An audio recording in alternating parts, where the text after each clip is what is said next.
हम लोग projectile motion पढ़ रहे थे और उससे 3 फॉर्मूले यहाँ पे निकल के आए थे। एक टाइम ऑफ फ्लाइट था आपका, और मैक्सिमम हाइट थी उसकी, और ये रेंज था। ठीक है, और इससे रिलेटेड हम यहाँ पे न्यूमेरिकल वैल्यू देखने वाले हैं। तो देख लो यहाँ पे एक क्वेश्चन दिया हुआ है, कह जब एक गोली क्षैतिज से 15 डिग्री के कोण पर दागी जाती है तो उसका क्षैतिज परास जो होता है 2.5 किलोमीटर होता है।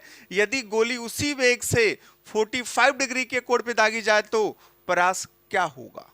ठीक है, जब 15 डिग्री कोण पे दागी गई थी तो उसका परास क्या था, 2.5 किलोमीटर था। अब 45 डिग्री के कोण पे उसी बेग नहीं चेंज हो रहा है, बेग हमारा वही है। तो आपसे पूछ रहा है रेंज कितना होगा। चलो यहां पे जो दिया हुआ है गिवन क्या है भाई, पहले करो, दो एंगल की बात कर रहे हैं तो जो गिवन है उसको नोट कर लो।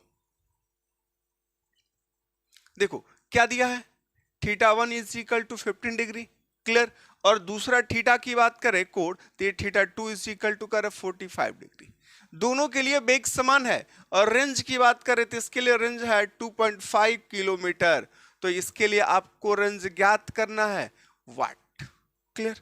फॉर्मूले पे रखो, ज्यादा कुछ नहीं करोगे। जब ये r1 होगा तो बेग वही मिलेगा, बट आपसे ये कर साइन 2θ, थीटा का स्थान पे कितना है, ये वाला पॉइंट है, तो क्या लिखोगे, इनटू 15 डिग्री।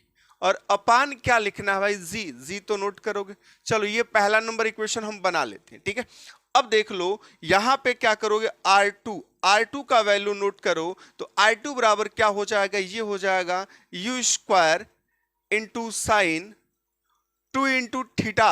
अब θ2 की बात करते हैं आपका 45, अपन क्या लिखोगे, जी।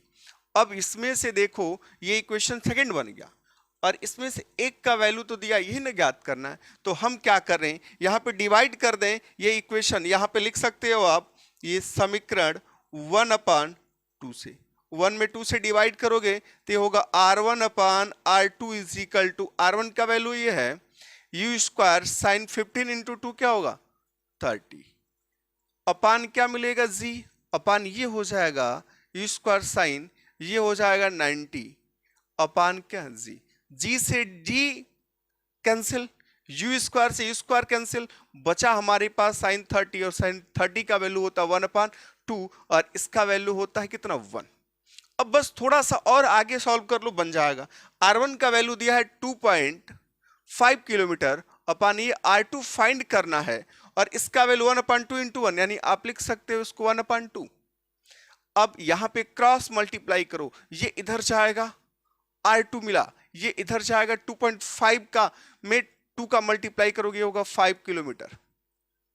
अब देख लो ये कितना सिंपल क्वेश्चन है जो दैनिक जीवन में आप यूज कर सकते हो। यहाँ पे कह रहा था कि जब हम एंगल चेंज किए तो देख लो इसका परास भी क्या हो गया, चेंज हो गया।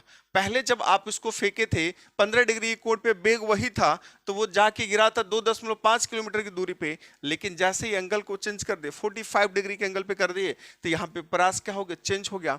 चलो अब सेकंड नंबर क्वेश्चन देखो, ये कह रहा है क्रिकेट का कोई खिलाड़ी किसी गेंद को 100 मीटर की अधिकतम क्षैतिज दूरी तक फेंक सकता है। वह खिलाड़ी उसी गेंद को जमीन से ऊपर कितनी ऊंचाई तक फेंक सकेगा।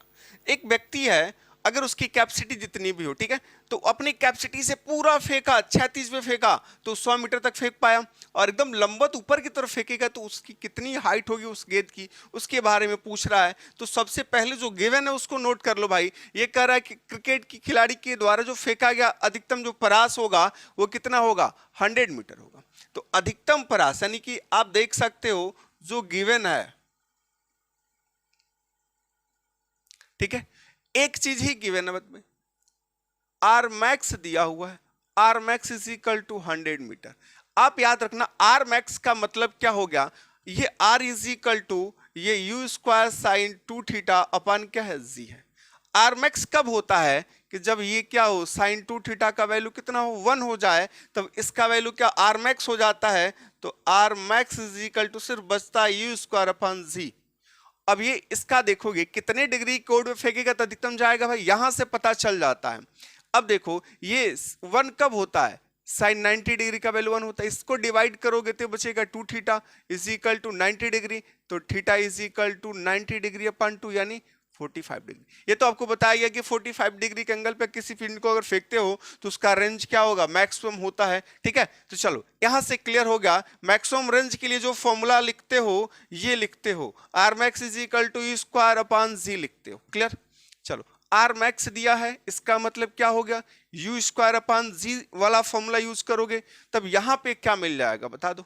ये लिखोगे R max is equal to U square upon G, तो आर मैक्स का वैल्यू 100 दिया है, ये यू स्क्वायर अपॉन जी का वैल्यू हम 10 रख लें या 9.8 मीटर पर सेकेंड स्क्वायर रख सकते हो। इसको इधर भेजोगे तो क्या मिल जाएगा, ये मिलेगा u square is equal to, ये होगा 100 इंटू 10। क्लियर, जिसको आप क्या लिख सकते हो 1000 मीटर स्क्वायर पर सेकेंड स्क्वायर, क्योंकि यू स्क्वायर है। क्लियर, चलो मीटर स्क्वायर पर सेकेंड स्क्वायर, इतना मीटर स्क्वायर पर सेकेंड स्क्वायर यू स्क्वायर मिला। आप चाहो तो इसको इतना छोड़ दो। क्लियर, अब चलो आपसे ये पूछ रहा है कि इसमें कह रहा है कि कितने ऊंचाई तक जा सकता है, इसके पास वेग यही है, यू स्क्वायर का वैल्यू इतना हो सकता है। आप चाहो तो यू का वैल्यू फाइंड आउट कर सकते हो। ठीक है, चलो तो चलो यू स्क्वायर बराबर इतना दिया है तो मैक्सिमम हाइट याद करनी है, तो यह चीज इक्वल टू होता है ये यू स्क्वायर, अब ये होता है साइन स्क्वायर थीटा अपन कितना 2g। क्लियर, ये वाला फॉर्मूला यूज करना है। अब इसके लिए देखोगे क्या, यू स्क्वायर का मान देखो कितना दिया है 1000। अब साइन स्क्वायर थीटा का वैल्यू, जब किसी पिंड को तुम लंबवत फेंकोगे, यहां से ऐसे फेंकोगे तो इसके बीच का कोण कितना होगा 90 डिग्री होगा, तो आप इंटू क्या लिखोगे, ये sine square 90 degree upon 2 into G, G के स्थान पे कितना 10। अब साइन 90 का वैल्यू तो जानते हो कि साइन 90 का वैल्यू कितना होता है 1 होता है, तो 1 का स्क्वायर करोगे तो क्या मिलेगा 1 ही तो मिलेगा। चलो तो ये आपको कितना मिल गया। अब देखो यहां से इसको डिवाइड कर लो, एक जीरो से एक जीरो कट गया, ये होगा 100 अपॉन 2 इंटू इसका वैल्यू कितना 1, डिवाइड करोगे तो कितना मिलेगा 50, तो यच का वैल्यू क्या होगा 50 मीटर। ये आपका आंसर होगा।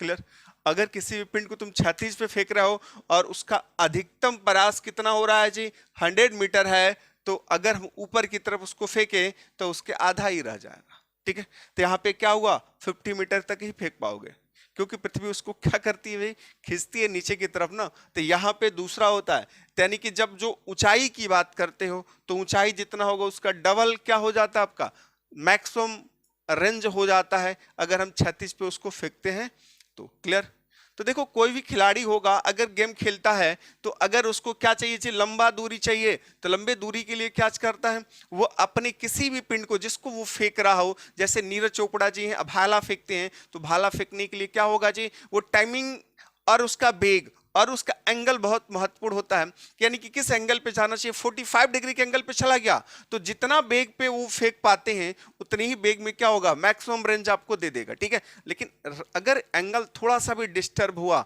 तो रेंज क्या होगा, डिस्टर्ब हो जाता है। ठीक है, चलो इस तरीके के बहुत सारे क्वेश्चन आपको बताए जाएंगे, आप इसको नोट कर लो। और इसमें पूरा का पूरा ये क्या है, प्रोजेक्टाइल मोशन है वो आपको बता दिया गया है, आप जाके वीडियो देख सकते हो प्लेलिस्ट से। ठीक है।